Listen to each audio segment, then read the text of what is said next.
Comedy கதாபாத்திரங்களில் சிறப்பாக நடித்து வந்த நடிகர் சூரி விடுதலை திரைப்படத்தின் மூலமாக கதாநாயகனாக மாறினார். இயக்குனர் வெற்றிமாறன் இயக்கத்தில் உருவான இந்த திரைப்படம் மிகப்பெரிய வரவேற்பை பெற்றது.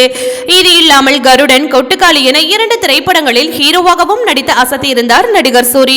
நடிகர் சூரி தனது கைவசம் 7 கடல் 7 மலை என்ற திரைப்படத்தை வைத்திருக்கின்றார். அதனைத் தொடர்ந்து விலங்கு எனும் வெப் சீரிஸை இயக்கி மிக பிரபலமான இயக்குனர் பிரசாந்த் பாண்டியராஜ் இயக்கத்தில் ஒரு புதிய திரைப்படத்தில் நடிப்பதற்கும் கமிட் ஆகியிருந்தார். இது தொடர்பான தகவல் ஏற்கனவே வெளியாகி இருந்தது. இந்த நிலையில் இந்த திரைப்படம் தொடர்பாக புதிய அப்டேட் ஒன்று வெளியாகி இருக்கின்றது. அதாவது இந்த திரைப்படத்தில் சூரிக்கு ஜோடியாக நடிக்க உள்ள நடிகை தொடர்பான தகவல் வெளியாகி உள்ளது. தமிழில் பொன்னியின் செல்வன், கட்டா குஸ்தி ஆகிய திரைப்படங்களில் நடித்து பிரபலமான நடிகை ஐஸ்வர்யா லட்சுமி இந்த படத்தில் நடிக்க இருப்பதாக கூறப்படுகிறது. நடிகர் சூரிக்கு ஜோடியாக ஐஸ்வர்யா லட்சுமி இணைய இருப்பது மிகப்பெரிய எதிர்பார்ப்பை ஏற்படுத்தி இருக்கிறது. இந்த செய்தியை கேள்விப்பட்ட ரசிகர்கள் பலரும் கட்டா குஸ்தி படத்தில் பலரையும் பந்து அடியிருப்பார், அதனால் சற்று அவரிடம் உஷாராகவே இருங்கள் என ரசிகர்கள் கூறி வருகிறார்கள். இது போன்ற சினிமா மற்றும் சீரியல் தொடர்பான செய்திகளை காண சினி டைம்ஸ் சேனலை மறக்காம சப்ஸ்கிரைப் பண்ணுங்க.